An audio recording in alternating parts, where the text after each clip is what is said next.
Hello everyone, আমি জান্নাত আলী, ঢাকা প্রকৌশল ও প্রযুক্তি বিশ্ববিদ্যালয় ডুয়েট থেকে। আজকে আমরা পাওয়ার সিমুলেটরের আরেকটি প্রবলেম সলভ করব। এটার ম্যানুয়ালটা এখানে দেওয়া আছে। এর প্রবলেমটার নাম হচ্ছে influence off switch shunt capacitor and tap changer transformer on power system. মানে সোজাভাবে বলতে গেলে এটা আমরা সুইচ শান্ট ক্যাপাসিটর এবং ট্যাপ চেঞ্জার ট্রান্সফরমারের মাধ্যমে কিভাবে লাইনকে স্টেবল রাখতে পারি এবং ভোল্টেজ ড্রপকে পূরণ করতে পারি। এখানে অনেক কিছু লেখা আছে, এগুলো আপনারা পড়ে নেবেন ধীরে ধীরে। আমরা আসি মূল সার্কিটে, কিভাবে মূল সার্কিটে ড্র করব। এখানে মূল সার্কিটের অ্যারেঞ্জমেন্টটা দেওয়া আছে। তো দেখেন এখানে মোট বাস আছে 1 2 3 4 5টা বাস। তো 1 নম্বর বাস, 2 নম্বর বাস, 3 4 5 নম্বর বাস। এখানে bus of the system 100 MVA 15 kV at bus 1, মানে এটা বেস ভোল্টেজ, বেস MVA। আর এটা ধরতে হবে বাস 1 এ, যেটা আমাদের স্ল্যাক বাস। আর এখানে সকল বাস এটা দেওয়া আছে। আর এখানে দেওয়া আছে বাস টু বাস, মানে আমার লাইন যেগুলো আছে ট্রান্সমিশন লাইন সেগুলো ডাটা। আর এখানে আমাদের দুটো ট্রান্সফরমার আছে, দুটো ট্রান্সফরমার ডাটা দেওয়া আছে। চলুন এটা আমরা ড্রয়িং করি, কীভাবে সহজে ড্রয়িং করা যায় দেখি। প্রথমে আমরা বাস 1 আঁকাবো, বাস 5, বাস 4, বাস 3। বাস 1 আর 5 মাঝখানে ট্রান্সফরমার। আমরা এখানে নতুন একটা কেস নিয়েছি, সেখানে ড্র থেকে বাস, একটা বাস দেখাচ্ছি এখানে বাস 1। আর এখানে বেস ভোল্টেজ থাকবে অবশ্যই। একটাকে একটু বড় করবো।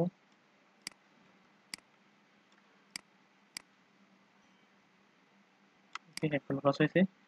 এরপরে দেখেন এখানে 5 নম্বর বাস, মাঝখানে একটা ট্রান্সফরমার। তারপর একটা বাস আমরা এইখানে নিব, সেটা 5 নম্বর ছিল 5 বাস দিলাম 5। এখানে ভোল্টেজটা কত, এখানে ভোল্টেজটা দেওয়া আছে।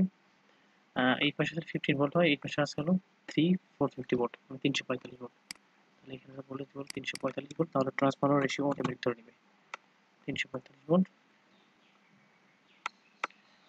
এটা আমরা আঁকাবো নিচের দিকে। আর এটা আমরা অবশ্যই সিস্টেম স্ল্যাক বাস দিব না, কারণ এটা স্ল্যাক বাস না। ওকে, বড় হয়ে গেছে, আমরা একটু ছোট করে নিলাম।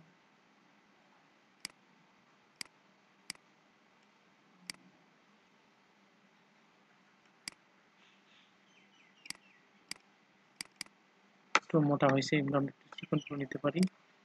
ডিসপ্লেতে গিয়ে হোয়াইটটা একটু কমিয়ে দিই। তো দুইটার মাঝে একটা ট্রান্সফরমার আছে, সেই ট্রান্সফরমারটা ড্র করে নিই। আর ট্রান্সফরমার যে বাস থেকে নিব সেই বাসের উপর ক্লিক করবো এবং গিয়ে যেই বাসের সাথে লাগবে সেটার উপর ডাবল ক্লিক করলেই একটা ট্রান্সফরমার চলে আসবে আমাদের। এই ট্রান্সফরমারটা এইখানে যদি আপনাদের দেখাই, এই ট্রান্সফরমারটার নাম হচ্ছে হলো T1 এবং এটা প্রাইমারি ডেল্টা এবং সেকেন্ডারি স্টারে এবং গ্রাউন্ডেড। আর এটা রেটিং 400 MVA, যেটা কিনা আমাদের এইখানে দেওয়া আছে ট্রান্সফরমার। আমরা এখানে ম্যাক্স এমভিএ দেওয়া আছে 1 থেকে 5 এর মধ্যে ট্রান্সফরমারটা। এটা রেজিস্ট্যান্স পার ইউনিট 0.0015 এবং রিঅ্যাক্ট্যান্স 0.02। আর ম্যাক্স এমভি দেওয়া আছে 6, মানে ম্যাক্স পার ইউনিট 6 থাকে, তাহলে 100 দ্বারা বেস 100 দ্বারা গুণ করলে 600 আসবে ম্যাক্স। ঠিক আছে, আমরা ম্যাক্সটা লিমিটে সেট করব। ওকে, তাহলে চলেন রেজিস্ট্যান্স দেওয়া আছে 0.0015, 0.0015, 0.0015 and reactant দেওয়া আছে 0.02। এখানে দেওয়া আছে 0.02, 0.02। এইখানে আমরা ফল্ট ইনপুটে যাব, গিয়ে এইখানে আমাদের এই যে কনফিগারেশন, এখানে আমরা সিলেক্ট করে দিব যে আমাদের এটা ছিল ডেল্টা এবং গ্রাউন্ডেড হয়, গ্রাউন্ড পট এবারে ডেল্টা এবং গ্রাউন্ডেড হয়। এরপরে আমরা আর কিছু প্যারামিটার দিতে হবে, যেগুলো প্যারামিটার থেকে আমরা লিমিট 600 ম্যাক্সিমাম। ওকে, 600 আমরা এতে দিয়ে নিব। আমার হয়ে গেছে। এরপর আমাদের একদম বাসের সঙ্গে একদম বাসের সঙ্গে সুইং বাস এর সাথে একটা জেনারেটর থাকবে, অবশ্যই জেনারেটরের মান অজানা, তাহলে আমরা একটা জেনারেটর এখানে ড্র করব।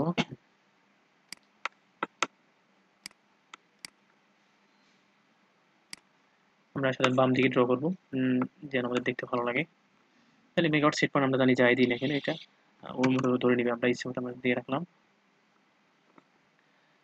তবে এটা ইচ্ছে মতো দেওয়া, তবে জেনারেটর বিএসএমবি 100 এটা ঠিক আছে এখানে আমাদের কি। আর আমরা ম্যাক্সিমাম এটা দিয়ে সর্বোচ্চ কত পর্যন্ত সে লোড নিতে পারবে এটা আমরা দিলাম 1000 মেগাওয়াট। ওকে, এবার সেভ করে দিলাম, একটু ছোট করে নিলাম যাতে দেখতে সুবিধা হয়। আর এদিকে প্যারামিটারগুলো এদিকে চলে গেছে, এদিকে একটু নিয়ে আসবো।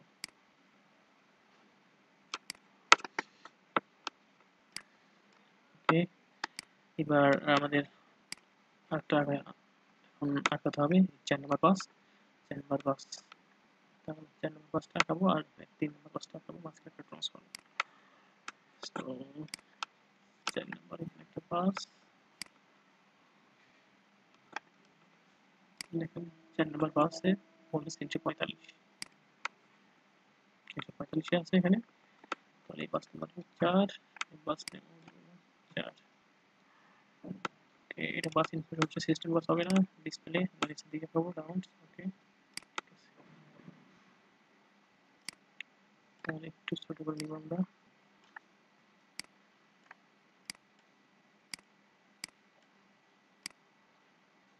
এখানে পাশে 3 নম্বর বাস, 3 নম্বর বাসটা আমরা এখানে নিব। বাস এখানে বাস 3,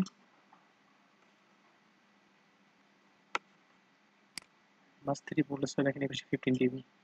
ওকে, এবার বাস 15 কেভি এবং এইখানে দেখেন 3 নম্বর বাসে একটা জেনারেটর লাগানো থাকবে, সেই জেনারেটরের পার ইউনিট রিঅ্যাক্ট্যান্স 0.1 এবং ভোল্টেজ পার ইউনিট 1.05। তাহলে 15 কেভি দিতে হবে এবং ভোল্টেজ দিতে হবে পার ইউনিট 3 নম্বর বাসে 1.05। তাহলে আমরা এখানে 15 কেভি দিব। বাস ইনফরমেশন, ভোল্টেজ পার ইউনিট হবে অন হবে না, এটা 1.05 হবে। ওকে, আমরা ওকে দিয়ে দিব। তো ঠিক আছে, আচ্ছা সমস্যা নেই। আচ্ছা, এটা বাস নাম্বার হয় 6, আমরা এটা বাস নাম্বারটা চেঞ্জ করে 3 দিব। এটা 3 নম্বর বাস 3 3।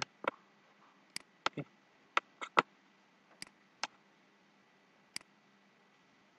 আমাদের মতো বড় করে নিয়ে একটু ব্যাকগ্রাউন্ড করে রাখি এখানে।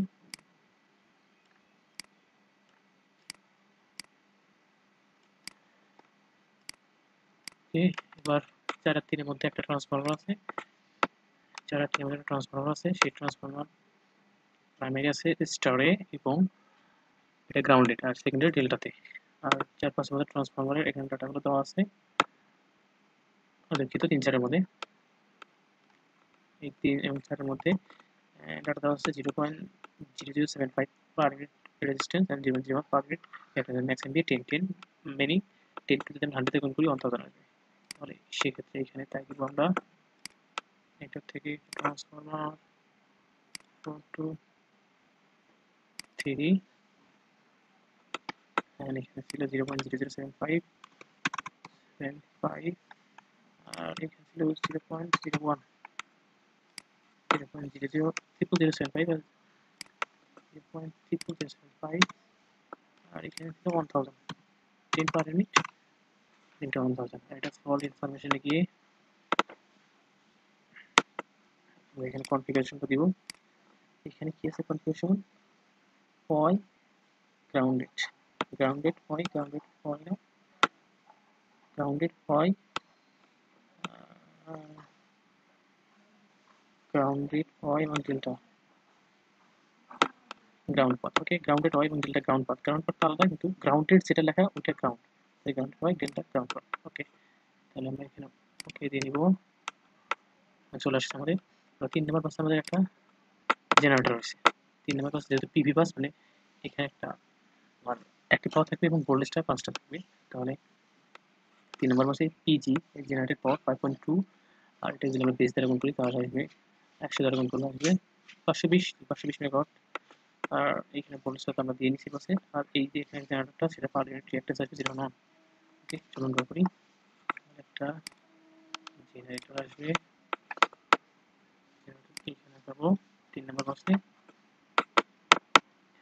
যেটার মেগাওয়াট এটা কিন্তু ফিক্সড, কারণ এটা আমাদের পিকু বাস না, এটা পিভি বাস, তার মানে ভোল্টেজ এবং পাওয়ারটা ফিক্সড হবে। তাহলে এখানে পাওয়ারটা 520, আর এখানে এমভিআরটা ফিক্সড হবে না ম্যাক্সিমাম, এটা আমি হিসাবে দিয়ে রাখলাম, সমস্যা নেই, কারণ এটা এখানে ফিক্সড না। কিন্তু আরেকটা ইনফরমেশন দেওয়া আছে, সেটা হচ্ছে মিনিমাম কিউজি মিনিমাম হবে, মানে রিঅ্যাক্টিভ পাওয়ার মিনিমাম হবে -2.8, -2.8 কে পাওয়ার ইউনিটে নিয়ে আসলে হবে 280, আর কিউজি ম্যাক্সিমাম আসবে এটা 650। তাহলে আমরা এটা দিয়ে নিব,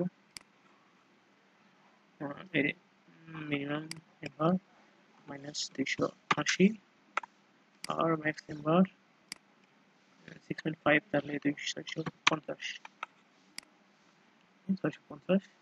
আর এক্সি 0.1, তাহলে এটা এক্সিটা আমরা দিব হচ্ছে পর প্যারামিটারে গিয়ে এক্সটা হলো এক্স, পজিটিভ সিকোয়েন্সের যে এক্সটা সেটা হচ্ছে ওই এক্স, তাহলে এখানে 0.1।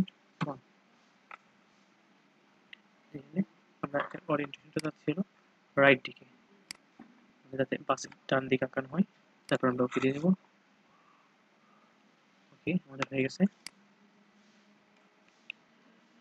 এরপরে আমরা বাদ বাকিগুলো আঁকায় নেব, কি কি আছে। এরপরে আমরা এখানে 4 নাম্বার বাসে আমাদের কোনো লোড নেই, 5 নাম্বার বাসেও কোনো লোড নাই, শুধুমাত্র 3 নাম্বার বাসে আমাদের লোড আছে 0.8, আর 2 নাম্বার বাসে লোড আছে। তাহলে আমরা 3 নাম্বার বাসের লোড আছে 0.8, তাহলে এটা গুণ দিলে হবে 80, একসাথে গুণ দিলে, আর এটা হবে 40, তাহলে টিএলটা হবে 80 আর টিউল হবে 40। ওকে, এটা বাস নাম্বার 3 তে, বাস 3 তে একটা লোড আছে, তাহলে ইনসার্ট লোড at বাস 3, এটা আমরা মেগাওয়াট হবে 80, আর এমবিএ বের হবে 40, তাহলে দেখেন 0.8 আর 0.4 আছে। ওকে,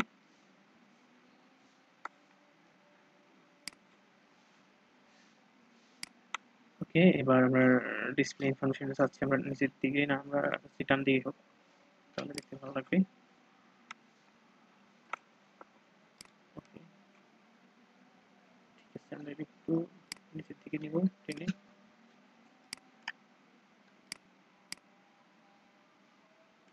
ওকে, 80 মেগাওয়াট অ্যান্ড 40 এমবিআর, যেটা এখানে দেওয়া ছিল। এরপর আমাদের বাস 2 তে 8 পাওয়ার ইউনিট এবং 2.8 পাওয়ার ইউনিট পাওয়ার আছে, মানে অ্যাক্টিভ পাওয়ার আছে 8 পাওয়ার ইউনিট অ্যান্ড রিঅ্যাক্টিভ পাওয়ার 2.8, তাহলে 8 তাহলে 100 দিয়ে গুণ করলে 800 অ্যান্ড 2.8 280।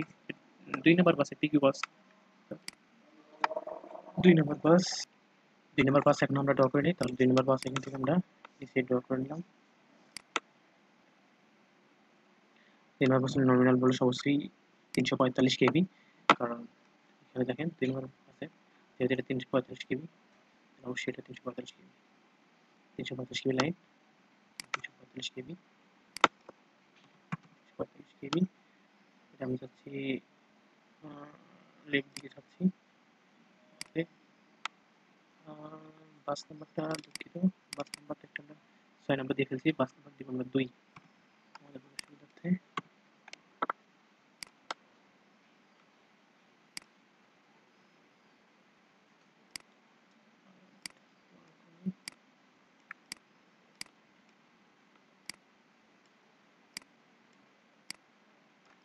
ওকে, এখানে লোড আছে তাহলে 800 মেগাওয়াট এবং 280 এমভিআর,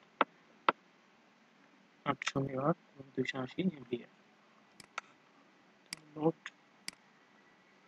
লোড আঁকাতে হবে এখানে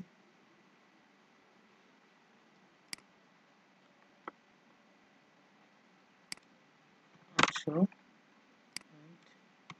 280, এটা আমরা করব নিচের দিকে।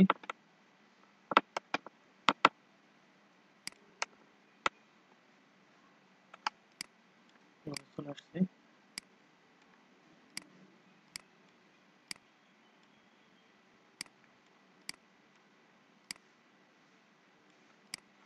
ওকে, এবার ঠিক আছে, এখন তাহলে আমরা ট্রান্সমিশন লাইনগুলোকে ফেলি, শুধু ট্রান্সমিশন লাইনই বাদ আছে এখনো।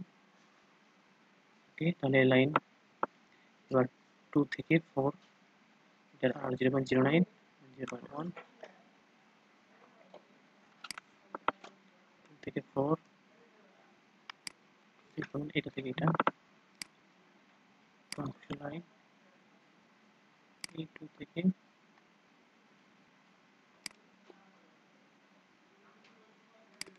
4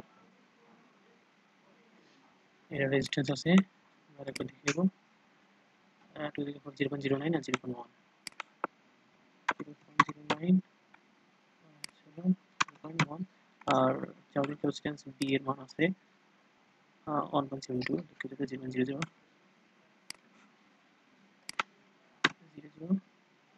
এটা মান আছে 1.72 লিমিট এমবি আছে 6 তখন 100 দেবেন করলে 600 ওকে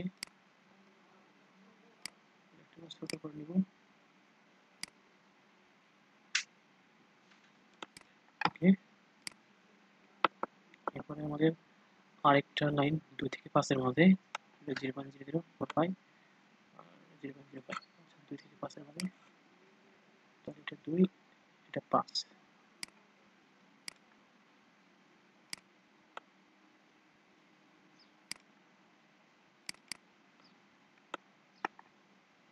ওকে এটা হলো 0.0045 যদি ভুল না করে থাকি 0.0045 আর 0.05 0.8 0.05 এটা ছিল 0.88 ম্যাক্স এমবি এটা ছিল 12 তেমন 1200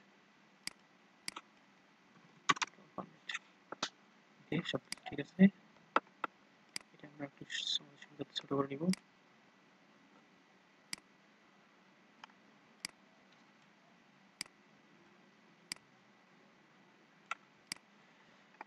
ওকে আরেকটা লাইন আছে সেটা হচ্ছে 4 এবং 5 এর মধ্যে এটা আমরা লিখব 4 এবং 5 এর মধ্যে 0.00225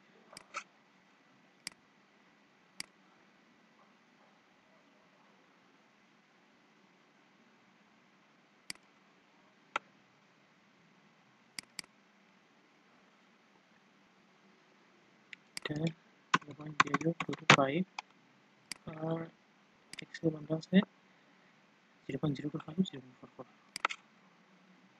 0.025 0.44 আর ম্যাক্সটা 3 3 means 300 300 ওকে একটু ছোট করে নিই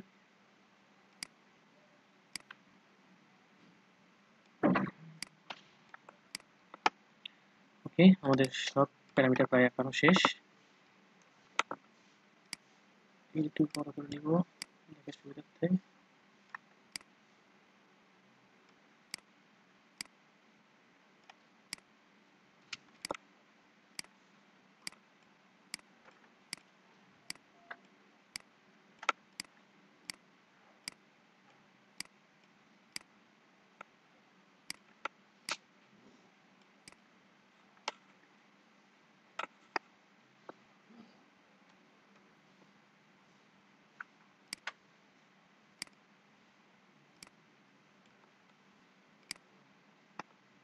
এবার আমরা আবার ম্যানুয়ালে ফিরে আসবো এখান থেকে এখানে বলেছে কি যে প্রথমে এটা আগাইতে বলেছে তারপরে অল বাস ভোল্টেজ এবং বাস অ্যাঙ্গেলগুলো রেকর্ড করতে বলছে আর 2 নাম্বার বাসে একটা ক্যাপাসিটর ইনজেক্ট করতে বলছে যেটার মাধ্যমে বাস ভোল্টেজ যেন রেফারেন্স লেভেলে থাকে 3 নাম্বার বলছে যে ট্রান্সফরমার ট্যাপটা চেঞ্জ করে বাস 2 এর বাস ভোল্টেজ যেন রেফারেন্স লেভেলে থাকে এবং সেটা 0.95 ফারেনহাইট পর্যন্ত থাকতে পারবে তার মানে 5% লস হতে পারবে আর 95% থাকতে হবে তাহলে চলুন আমরা সিমুলেটরে যাই তাহলে সকল বাস ভোল্টেজগুলো রেকর্ড করার জন্য ফিল্ড নিয়ে নিই ফিল্ড বাস ফিল্ড বাস 1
সকল বাসের আমরা ভোল্টেজ এবং ডিগ্রিগুলো দেখতে পারবো, সেগুলো আমরা দিয়ে দিছি। এখন আমরা সার্কিটটাকে রান করব।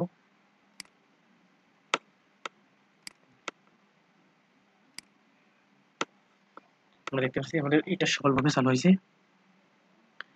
এখন আমরা বাদ বাকি ট্রান্সমিশন লাইনগুলো পাওয়ারও দেখবো, পাওয়ার ফ্লো কেমন হচ্ছে। সেই জন্য আমরা আবার এডিট মোডে গিয়ে ডট থেকে ফিল্ড থেকে বাস ফিল্ড দুঃখিত ট্রান্সমিশন লাইন ফিল্ড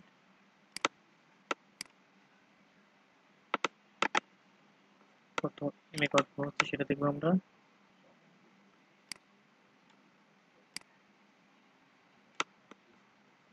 আবার অন্য লাইনের জন্য, এই ট্রান্সমিশন লাইনের জন্য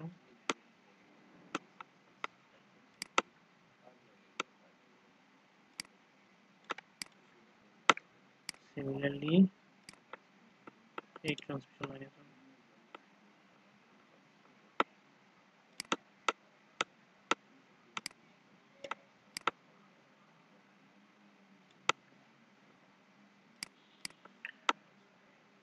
ওকে, এখন আবার আমরা রান দিব। গিয়ে এখন দেখতে পাচ্ছি কোথায় কত ভোল্টেজ এবং কোথায় আমাদের কত অ্যাঙ্গেলে ভোল্টেজ ড্রপ এবং কোথায় কত পাওয়ার ফ্লো হচ্ছে সবই দেখতে পাচ্ছি। তাহলে এই সকল রেকর্ড নেওয়া হয়ে গেল। এরপর আমাদেরকে বলছে যে এই যে বাস 2 তে একটা শান্ট লাগাতে হবে এবং সেই শান্টের সাহায্যে আমার এই নোডের প্রাইমারি ভোল্টেজ ছিল কত 345। দেখুন আমি ক্লিক করে একটু দেখাই 345, কিন্তু সেই ভোল্টেজটা ড্রপ করে আসছে কত 268-তে। এটাতে আমাকে বলছে সর্বোচ্চ 5% সে কম বেশি হতে পারবে, ড্রপ হতে পারবে, কিন্তু এখানে আমাদের অনেক বেশি ড্রপ হয়ে গেছে। 345-এ 5%, 17.5। তাহলে 345-এর মধ্যে থেকে যদি আমরা 17.5 বাদ দিই তাহলে 327, তাহলে সর্বনিম্ন 327 পর্যন্ত আসতে পারবে এবং এর উপরে রাখার চেষ্টা করতে হবে। তাহলে সেটা আমরা দুইভাবে করতে পারি, একটা ট্রান্সফর্মার ট্যাপ চেঞ্জ করে আর শান্ট লাগিয়ে। তাহলে আমরা প্রথমবার দেখবো শান্ট লাগিয়ে। তাহলে আমরা এখন এডিট মোডে আছি, ডট থেকে একটা নেটওয়ার্ক থেকে সুইচিং শান্ট লাগাবো, সুইচ শান্ট। এটা আমরা 2 নম্বর বাসে লাগাই দিব। আমরা চাচ্ছি 2 নম্বর বাসের ভোল্টেজটা যেন 5% নিচে ড্রপ না হয়। তাহলে একটা নমিনাল এমভিআর আমরা দিয়ে দিলাম মন মতো একটা 20।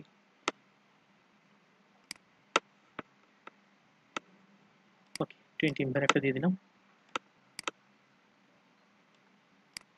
20 যদি দিয়েছি কিন্তু আসছিল 12.1, কারণ সেই হিসাব নিকাশ ক্যালকুলেট করে 12.1ই আসছে। আচ্ছা আসলে সমস্যা নেই, কিন্তু আমরা এটা ভ্যারি করবো। ভ্যারি করে এই ভোল্টেজটা আমরা 330-এর মধ্যে রাখার চেষ্টা করবো, কারণ 345-এর 5% 17.2। তাহলে এটা যদি 335 থেকে বাদ দিই তাহলে আসে 327 পয়েন্ট সামথিং। আমরা 330 রাখবো আর কি, এর নিচে যাতে ড্রপ না হয়। তাহলে সেক্ষেত্রে আমরা এটা ডাবল ক্লিক করে এখানে আমরা একটা ভ্যারিয়েবল নিয়ে আসবো, সেটা যে ডেল্টা পার ক্লিকে আমরা 1 করে যেন বাড়ে, আর ডেসিমেলের পর আমরা 2 ঘর নিব। ওকে দিলাম। তাহলে এখানে আমাদের একটা ভ্যারিয়েবল চলে আসছে।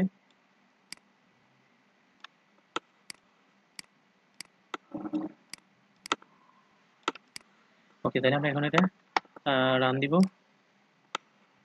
রান দিয়ে টুলস থেকে প্লে দিব। প্লে দিয়ে আমাদের এই ভোল্টেজটা আমরা নিয়ে আসবো 330-এর মধ্যে। তাহলে আমরা এটা দেখবো বাড়াইলে আসে নাকি কমাইলে আসে। আমরা ধীরে ধীরে বাড়াবো।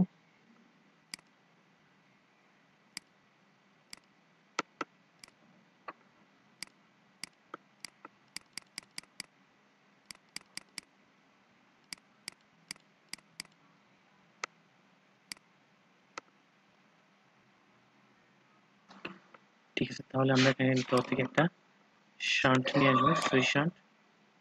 সুইচ শান্টকে আমরা এখানে কানেক্ট করবো। এটা ইনিশিয়ালি আমরা যেমন একটা ভ্যালু দেবো, ফর এক্সাম্পল 20 দিলাম। ওকে,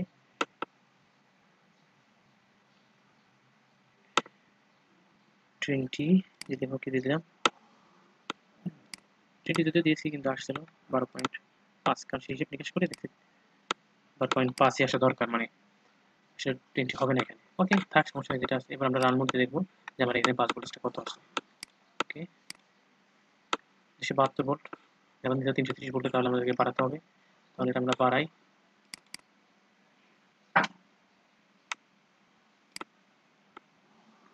যদি আমরা এটা 30 দিই,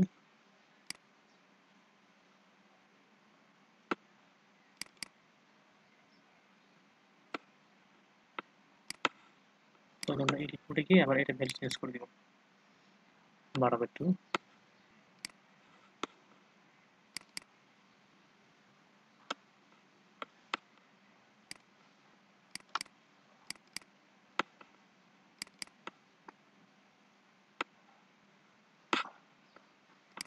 তাহলে আমরা এবার 40 দিই, কি হয়, এবার রান দিই, 277 হয়েছে মাত্র, আরো বাড়াতে হবে। আমরা যদি বাড়াতে চাই তাহলে এখানে আরো মান আমরা চেঞ্জ করে দিব,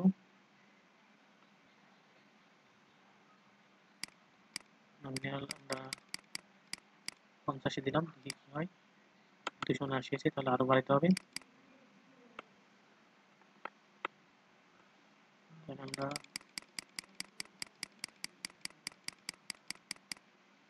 একাত্তর দিলাম, ফিল্ড ট্রান্সফরমার, সেখানে 0.01 করে চেঞ্জ হোক, আর অটোমেটিক ট্যাপ রেশিও থাক, এটা আসলে আসলে একটু বড় করে, একটু বড় করতে হবে। ওকে, পারফেক্ট। তাহলে আমরা এখন ট্যাপ চেঞ্জ করে দেখবো যে কত ট্যাপ চেঞ্জ করলে এখানে নমিনাল ভোল্টেজটা 330 থাকে। এখন 300, এই মতো 330 আছে, এখানে শান্ট লাগানো আছে, তাহলে শান্টটাকে আমাকে অফ করতে হবে।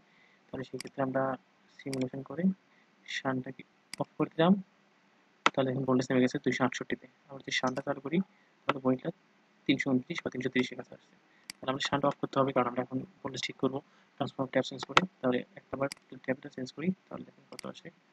আমরা ধীরে ট্যাপ চেঞ্জ করবো, করতে করতে দেখবো কখনো 330 হয়, যেহেতু কমতেছে তার মানে উপর দিকে যাওয়া যাবে, ট্যাপটা নিচে দিকে চেঞ্জ করতে হবে।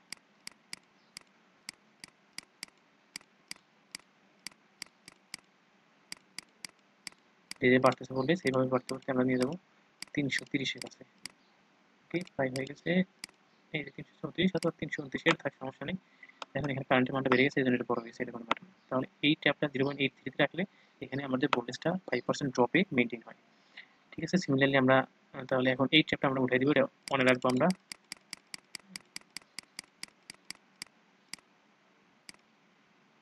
ওকে, এই ট্যাপটা অনে রাখবো। এখন এই ট্যাপটা চেঞ্জ করে দেখবো যে এখানে ভোল্টেজটা কিভাবে মেনটেন করা যায় 5% ড্রপে। তাহলে এই ট্যাপটা আমরা উপর দিকে চেঞ্জ করে দেখি ভোল্টেজ বাড়তেছে, হ্যাঁ বাড়তেছে, তাহলে উপর দিকে চেঞ্জ করতে হবে ট্যাপটা। তাহলে ট্যাপ করে 330 নিতে হবে আমাকে, 302, 5, 7, 310, 13, 18, 21, 23, 26, 28, 29, 31 বা 30 করাতে সমস্যা নেই। তাহলে আমাকে এখানে ভোল্টেজটা মেনটেন হয়েছে, মানে 5% ড্রপে 345-এ 5% ড্রপ বাড়তে 329-এর মতো আসে, 27-এর মতো, তাহলে আমি 330 মোটামুটি মেনটেন করছি। তাহলে এটা আমরা বুঝতে পারলাম কীভাবে ট্যাপ চেঞ্জ করে একটা বাসের ট্রান্সপোর্ট ট্যাপ চেঞ্জ করে একটা বাসের ভোল্টেজকে কন্ট্রোল করা যায়, অ্যাজ ওয়েল অ্যাজ কীভাবে শান্ট লাগিয়ে একটা বাসের ভোল্টেজকে কন্ট্রোল করা যায়। এটাই ছিল আমাদের এই ল্যাবের মূল প্রতিপাদ্য বিষয়, যে আমরা একটা বাস ভোল্টেজকে কীভাবে কন্ট্রোলে রাখতে পারি বা using a switching shunt and using transformer tap changing. Thank you all, আশা করি সবাই বুঝতে পারছেন।